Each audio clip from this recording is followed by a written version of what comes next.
Assalamualaikum bachcho. Today I will be taking your lecture on tuberculosis.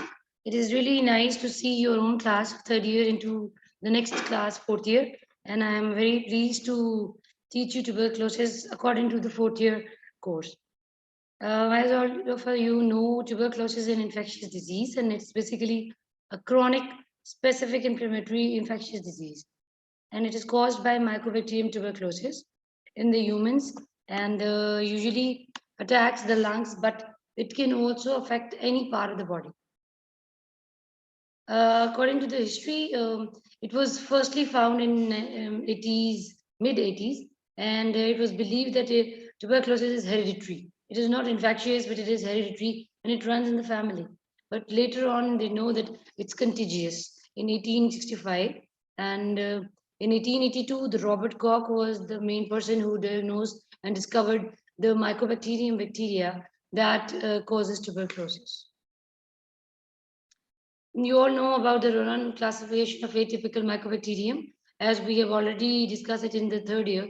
But we just for a revision purpose, I will tell you there are slow growers, which are photochromogens, and it might produce yellow or orange pigment colony. That's why they are called photogenic or photochromogenic. And the examples are Mycobacterium kenisei and Mycobacterium merinum and Semia. Second group is also slow growers, and they are scotochromogenic. They don't produce pigment in light, but they do produce lignin only in the dark.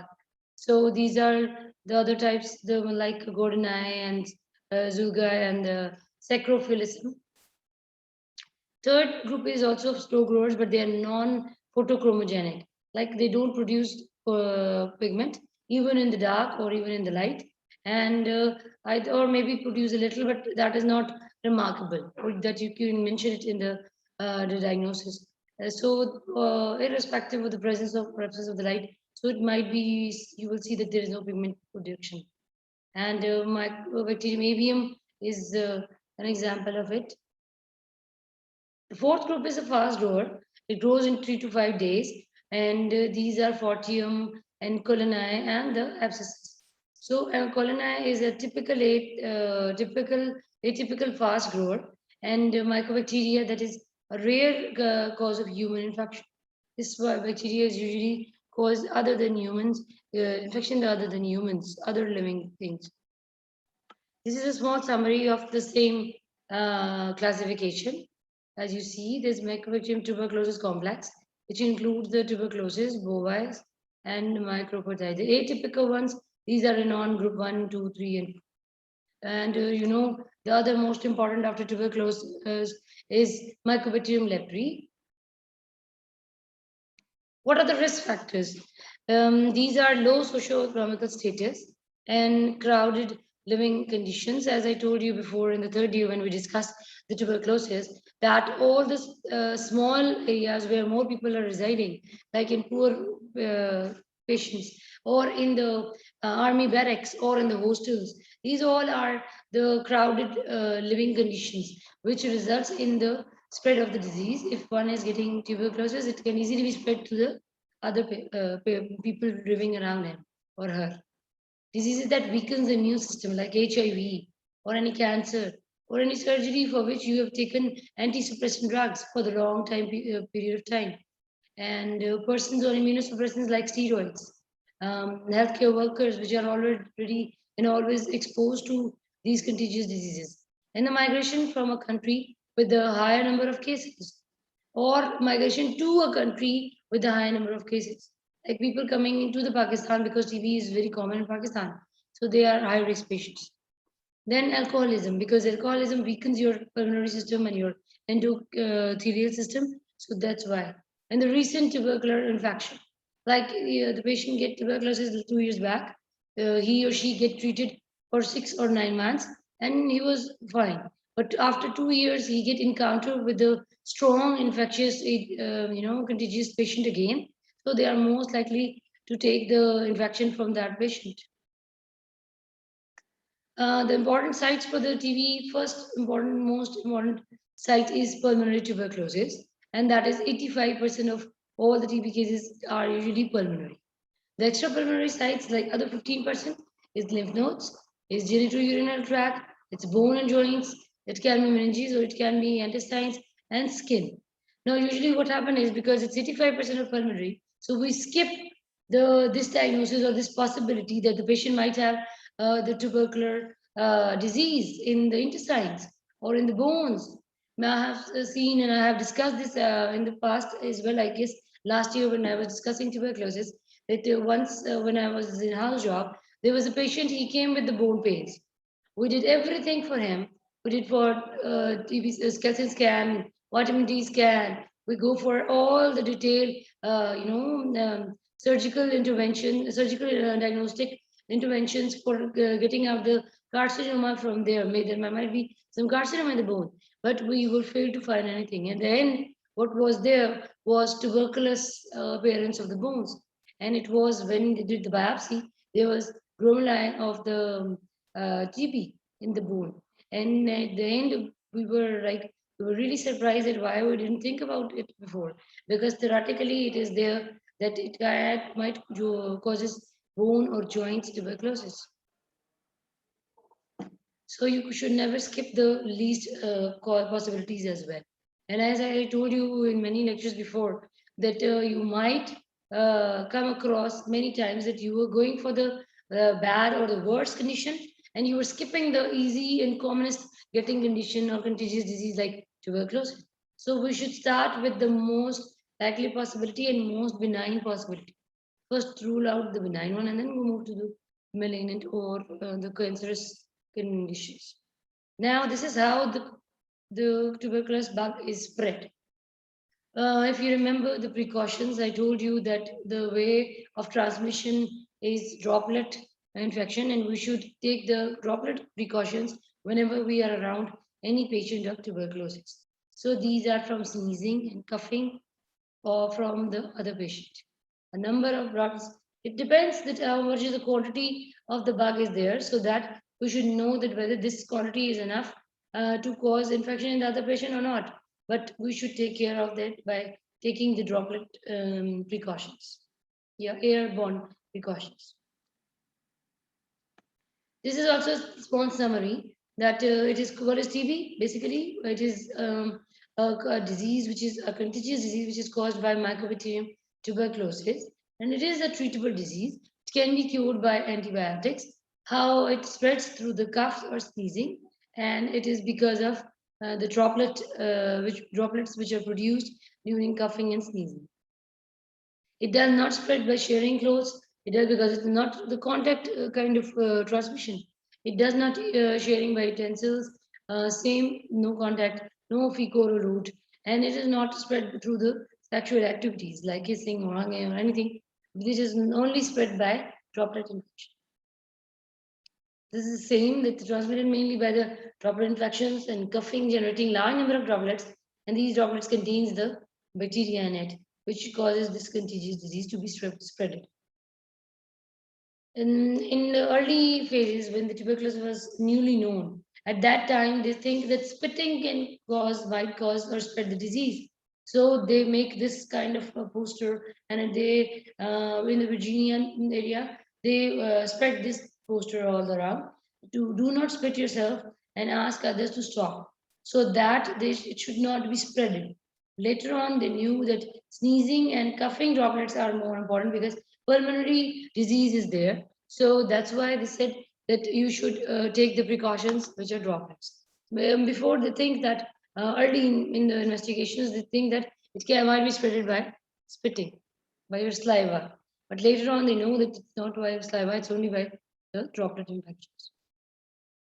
These are the main symptoms of the pulmonary tuberculosis. There will be generally appetite loss, fatigue, and the lungs will be having chest pain and cough of blood produced and prolonged cough, and the night sweats and pallor. Usually, patient come to you in our setup with history of loss of weight and loss of appetite and fatigue, and the patient will say that there is a cough and mostly at the night time, and this cough is containing whenever I'm producing sputum, it is bloody. So it is very important to know and correlate this history, because 50 or more than 50% diagnosis is made on the history. Then you will ask in the history that whether the patient is any other close relative or close friend is having tuberculosis in the last period of time, then he or she will tell you whether if it is there, because from there he gets this disease. It's a type 4 hypersensitivity, as you all know, and it is usually produced by CD4 cells and Th1 cells, and they produce the interferon gamma interferons, and which results in the monocytes, which become fibroid cells, and the granuloma is formed. What are the major components of the granuloma? These are epithelioid cells, these are macrophages, lymphocytes, and the fibroblasts. And there's a giant macrophage, which is giant cell, caused giant cell in the pulmonary tuberculosis. And what are the differentiation points of these giant cells? They have a horseshoe appearance. Later we will discuss again in detail, but it is basically a horseshoe shaped cell because the nuclei are arranged in such a manner that it gives a picture of horseshoe shape. This is also another form of the lung. This is the Ghon complex, which they have shown you here, if you see in the lung. And the macroscopic picture is this. What is outside? It's epithelioid. This is the outermost is the lymphocytes. Then there are the epithelioid macrophages. Then in between this caseous necrosis, and there is a giant cell, which is multi-nucleated. But here it is not a typical picture of horseshoe shape, which I will show you later.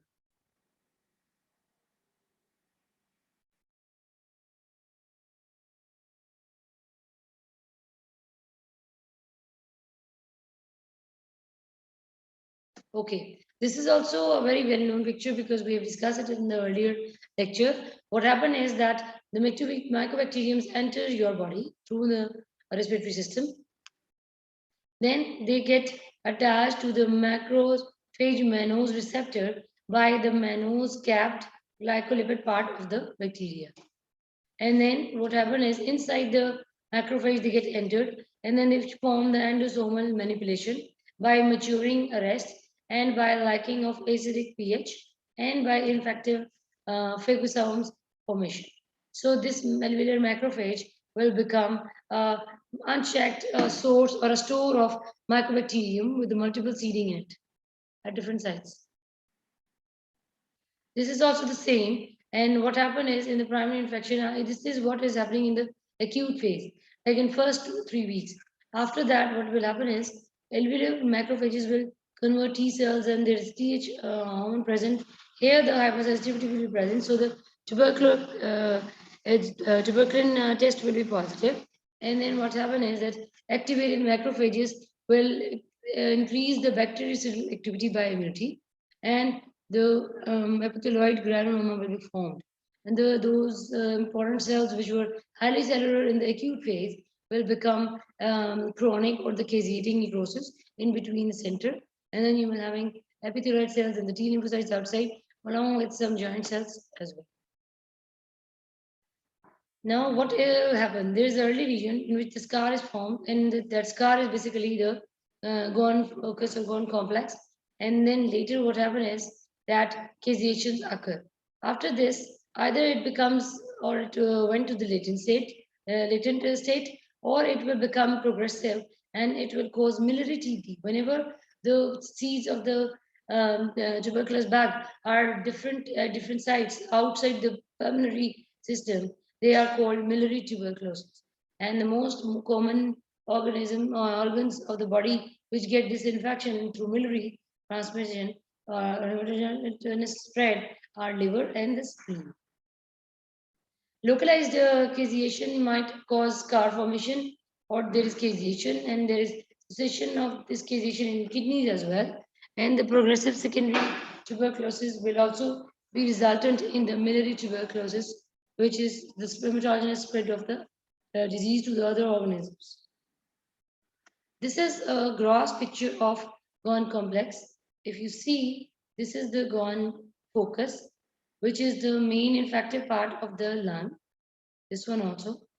And if the lymph nodes of this regional area is involved, the hilar lymph nodes, then this whole component is called Ghon focus, Ghon complex.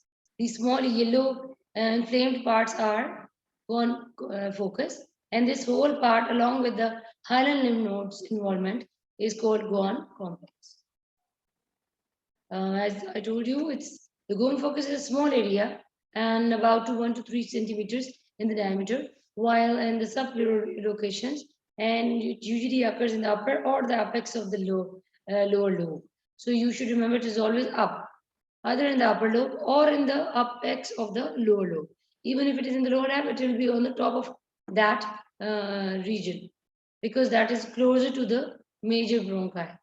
Tuberculosis in lymphangitis is basically draining lymphatic channels, and tuberculous lymphangitis is basically if the tracheal bronchial lymph nodes are involved, and all these three things together form the Gone complex, that is Gone focus, and the tuberculous lymphangitis and the tuberculous lymphadenitis, that the lymph nodes are also involved along with the lymphatic system. This is same as I told you, that if the Gone focus, these Gone focus foci, along with the hyaline lymph nodes are involved, it is the Gone complex. This is the same. Now, what is the difference between the primary or the Gone focus, which I told you? It is primary infection and is usually evident as a subpleural tubercle called as Gone focus, and it may be in the any lung zone. While the Gone focus is basically with the along with the draining hyaline lymph nodes is called Gone complex. Now we are coming to the histopathological changes. What happened in the histopathological part of the tuberculosis when there is this infection is there in the lungs? The granulomatous inflammation forms both caseating and non-caseating tubercles. Early in the infection, it's non-caseating. Later on, it becomes the caseating one. Tuberculous granuloma has the following criteria. They will be rounded outlines. There will be central caseous necrosis, and there will be transformed macrophages that are called epithelioid cells. Usually, macrophages are oval or round shaped, but when they become epithelioid, they become little squamous type shape. That's why they are called epithelioid cells. And the lymphocytes and the plasma cells and the fibroblasts are also present. Now, in the steps of tuberculosis, what will happen is that you get the exposure, and then the droplet nuclei enter into the lungs. Then bacteria reach lungs and enter the macrophages, and these bacteria multiply in the macrophages. And later on, the granulomatous lesion are formed. Now here, the bacteria cease to grow, lesion calcifies, that is the scar formation, and patient become into the suppressant part, or there is lesion liquefies and it spread to the blood and the organs, and that result in the death. While in the bacteria, when they're in the cough, they will be spread in the sputum, they produce the sputum, and they are spread to the other people which are infected. 50%, more than 50%, even if you get the organism, the patient will not suffer from the disease or will not become infective, because there is a fixed requirement of a large number of tuberculous bugs are required in order to get infection. It's the same. Either there you have the people with having disease, they are infected, but they are not having disease. And then there might be have latent disease. Latent disease means that they are not infective, but they are not infectious as well. And they will do what? They will give you a positive TST test or the frequency test of the tuberculosis bug, and may result in the latent TB infection, and might get develop TB infection later whenever their immune system is low. Or the other person are they get infected or exposed to the they get exposed to the tuberculosis infected patient, but they don't get infection. They are and they didn't get they didn't become infectious, and neither they have test positivity of GFT test or any TSC test, tuberculin test, or any other test regarding tuberculosis. So there will be no TB infection ever in them. Now, this is a series of flow chart. You can say that what will happen is after exposure, the Gone tuberculosis ulcerates and release the cheesy material into the bronchi. These bacteria then become airborne, resulting in the further spread of the disease. After forming this case necrosis, they burst out into the bronchi. So the bacteria is present in your respiratory tract. So you are more likely to infect the disease or become contagious. So ulcerated tuberculosis heals and it becomes scar tissue, and infected lung becomes inflamed. further development of pneumonia and tubercle formation might be there.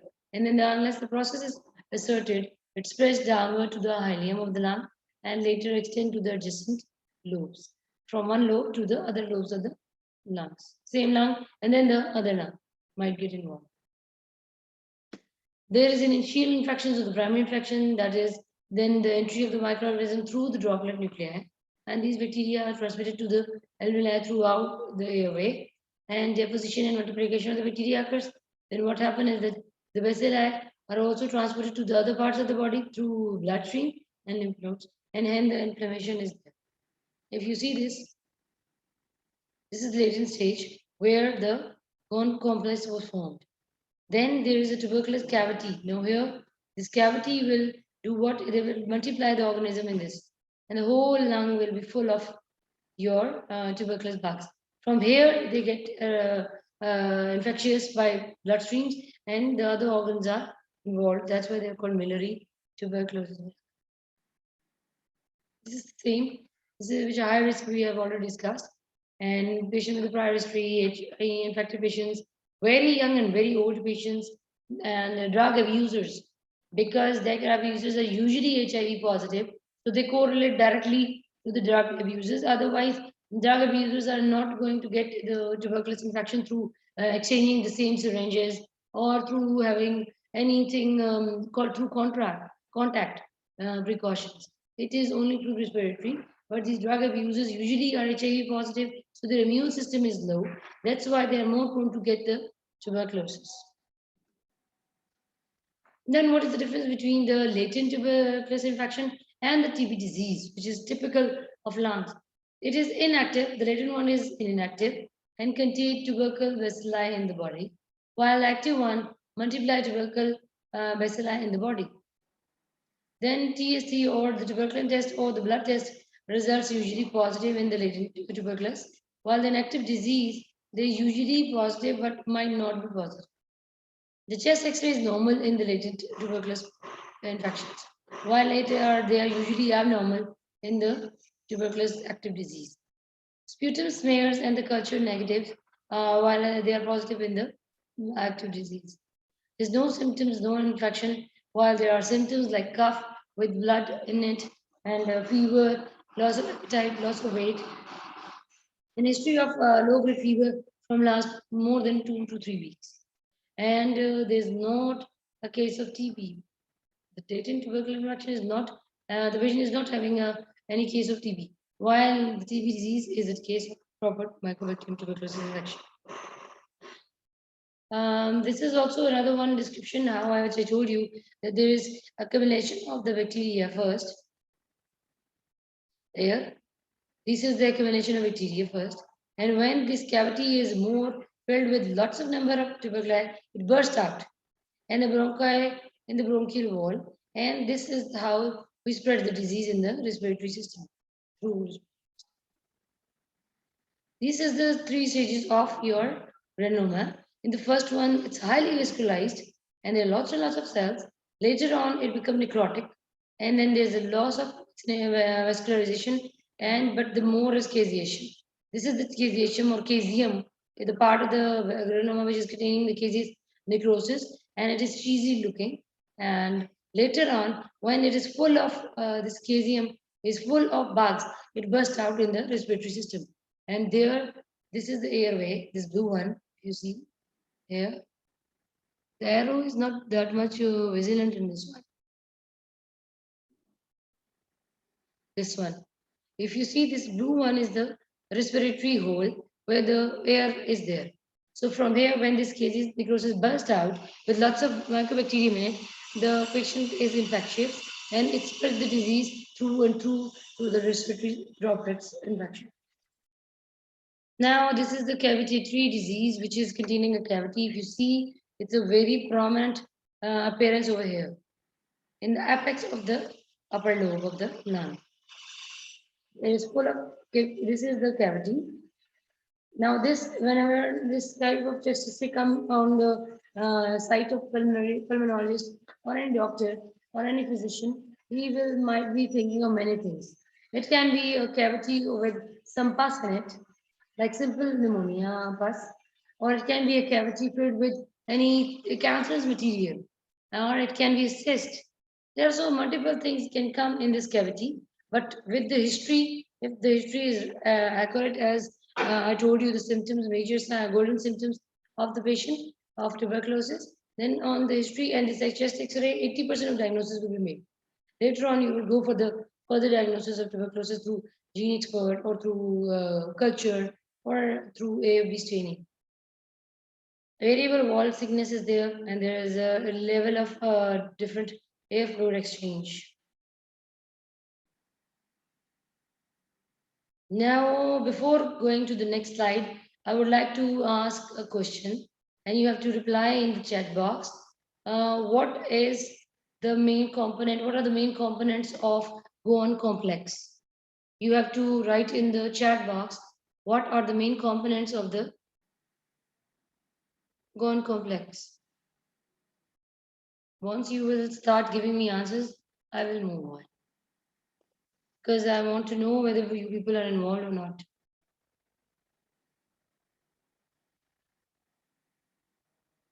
What are the components of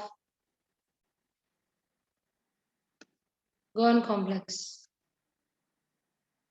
Answering my question is very important because your attendance is based on that as well. Your attendance confirmation will be done by this answer.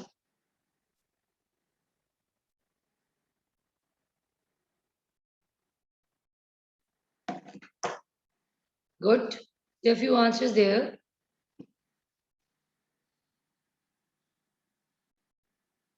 It will be better if you mention the lymph nodes. Which part of the lymph nodes? I told you which part of the lymph nodes are involved.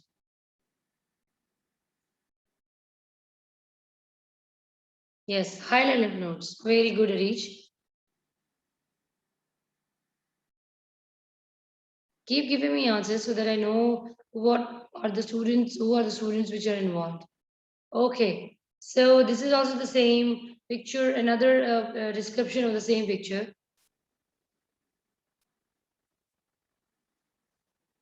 Okay, tuberculosis disease, if you will come short to it, that there are many things which are involved. There are three basic things which you should know. What is the primary infection? What is the secondary infection, which I will discuss later? And what is miliary tuberculosis? Up to now, you should know what is a miliary tuberculosis. It is basically a hematogenous spread of the pulmonary tuberculosis to the other organs, which are more commonly getting the disease, like liver, spleen, kidney, and the ovaries and the bone later on. In a small picture, this is a poster presentation of the tuberculosis. And in this, you can see that they tell you that it's a respiratory disease. It is formed by it is caused by tuberculosis, mycobacterium tuberculosis, and it is spread through 2 billion people are infected with the tuberculosis bug. When 110 develops active disease, out of 2 billion, only 10 will have 1 in 10 infected develops the active disease. Other will remain as a latent disease carrier. And infectious bacteria is alive, but body immune system is preventing it to spread. And then the other stage will be when it will be spreaded as well, because bacteria will be active and their numbers will increase, and your immune system is damaged because it is too many number of bacteria which cannot be handled by the pulmonary immune system. Then extrapulmonary tuberculosis will occur when there is a biliary disease, and it might be in the brain, in the tubercular lymph nodes, in the throat, spine, back, and skin in kids. And spine is the most common part of the bones which get involved in the tuberculosis of the bones. Then multi-drug resistant tuberculosis is their strains, which is also a tough time for the people or medical profession these days. How you will differentiate between direct or indirect diagnosis. Now, coming to the diagnosis of the test for tuberculosis, there are some direct tests and there are some indirect tests which will tell you the idea that the patient is having tuberculosis. The direct includes microscopy, as you all know, we do Zn staining for the tuberculosis bug, or we will go for fluorescent dye technique for microscopy.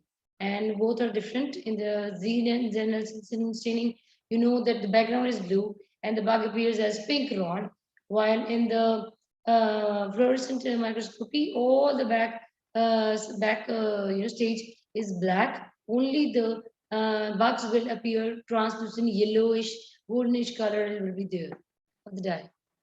Then you can go for culture because culture is a direct test and it's a gold standard test, but it's a very long, lengthy procedure because, as you all know, it takes 7 to 8 weeks of bacteria to grow.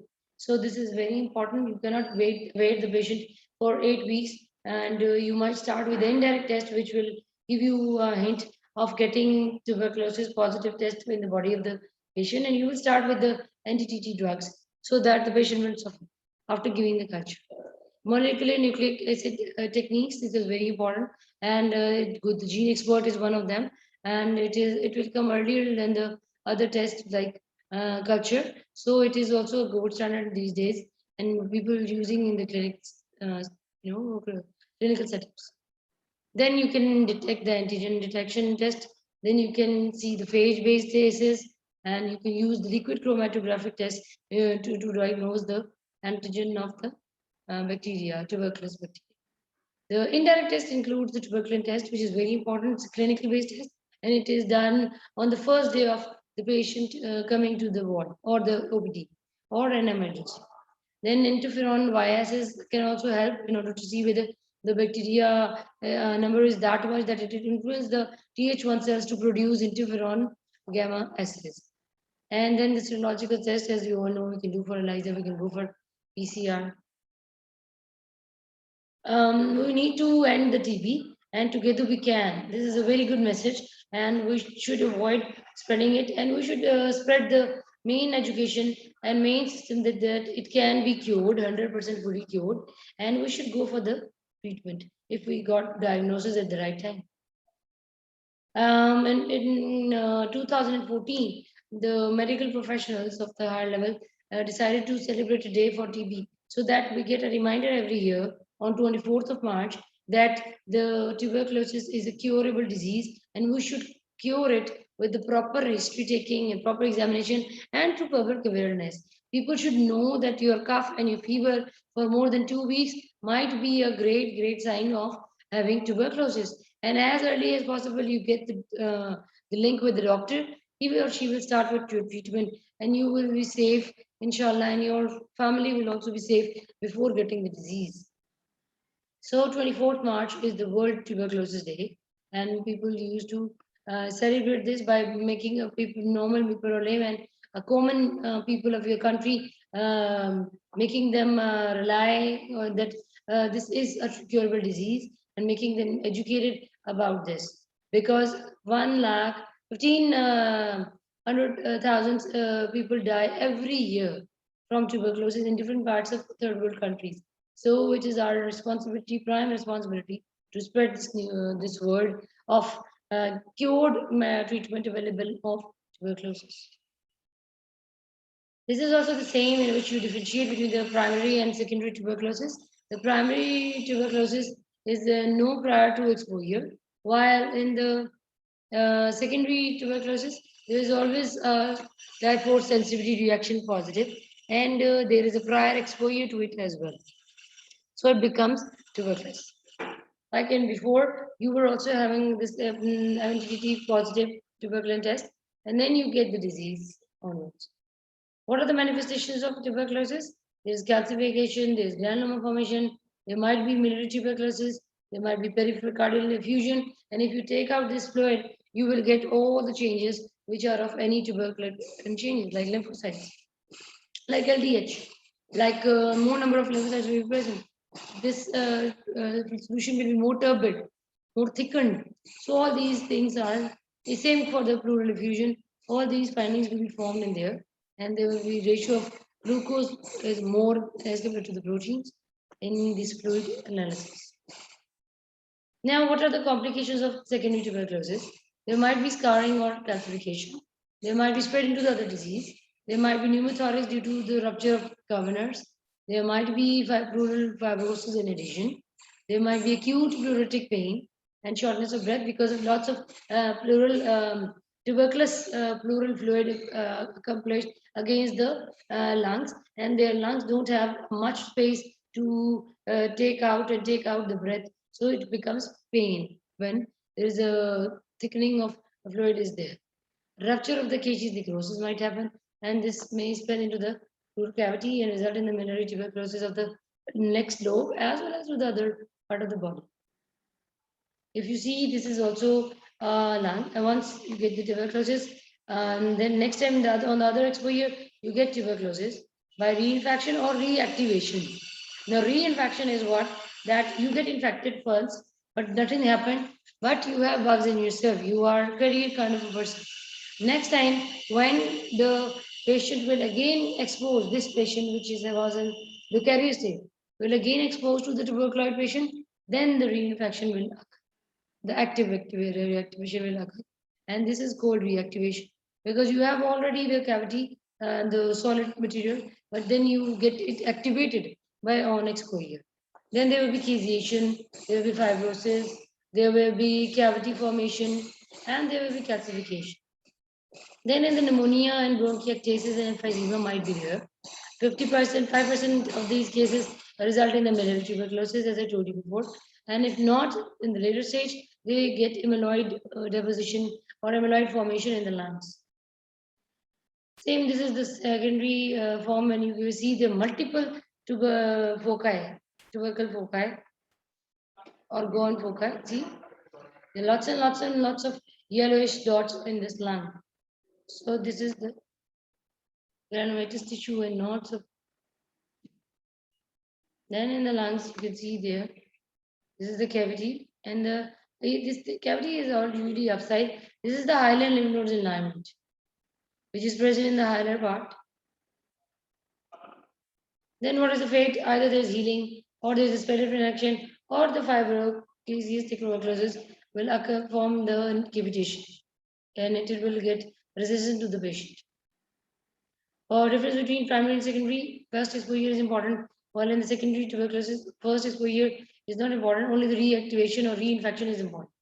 It involves lower part of the upper lobe or the upper part of the lower lobe, while the apical zones are involved in the secondary tuberculosis. Consolidation is present in the primary but not in the secondary one. Then associated lymph nodes, lymphadenopathies like bone focus and complex will be there. In the secondary tuberculosis, not always. They might be, but they might not be present. Then in the microscopy, granomas will be there, while in the microscopy, caseation and fibrosis will be more important or more prominent. What is the fate of the primary tuberculosis? Either the patient become healed, either the patient become latent tuberculosis infection, or progressive primary tuberculosis. While in the secondary tuberculosis, lymphatic spread will be there, hematological spread will be there, and the local spread will be there. These are the complications of these secondary diseases like micro tuberculosis, which I told you, and the hemoptysis, that is the blood or detailed bleeding from the blood vessels of the cavity. So drowning it into its own blood is said about this condition.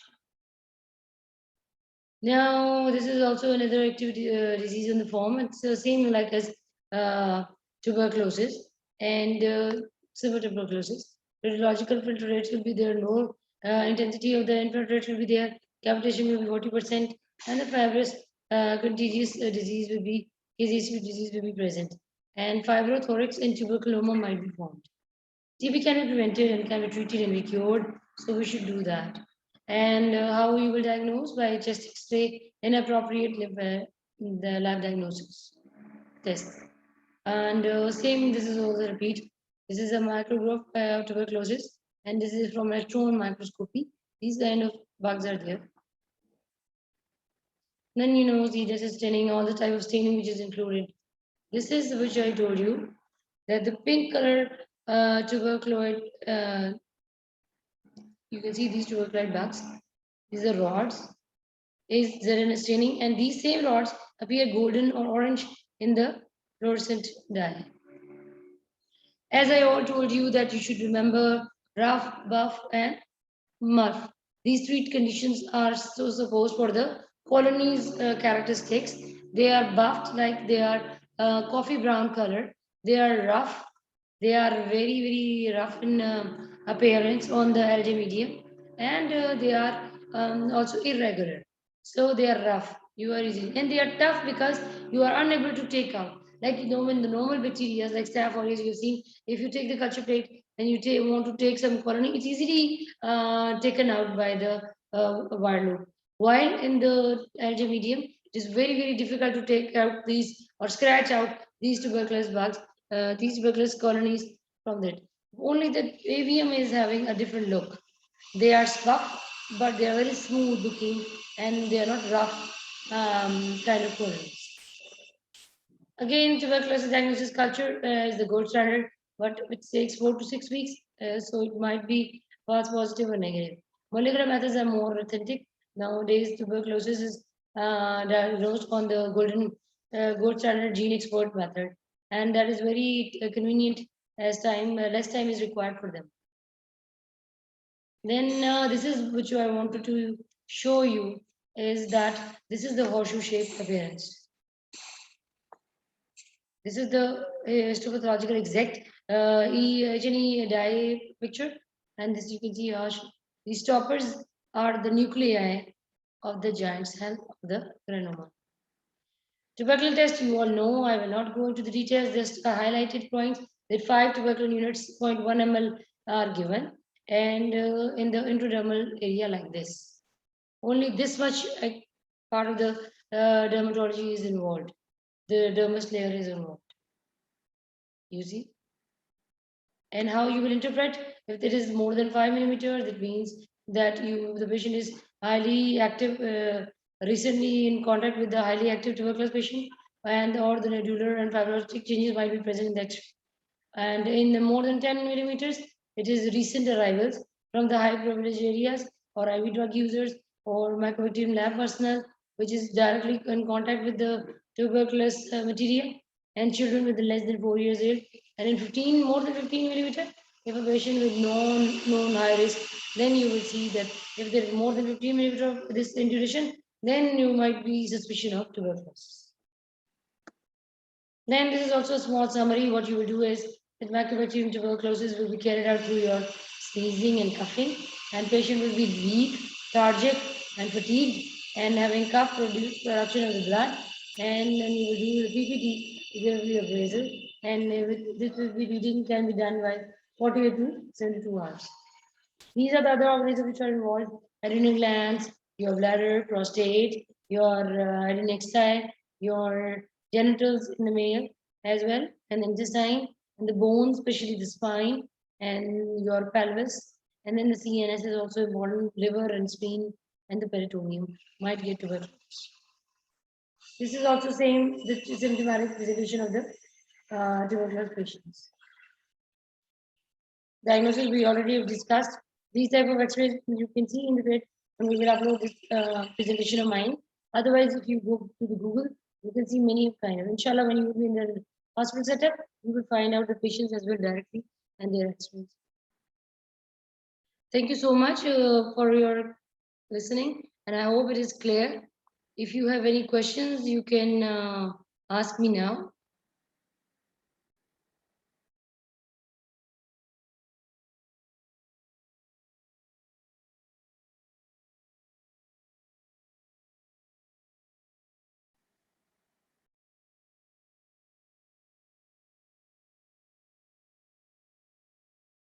Any questions?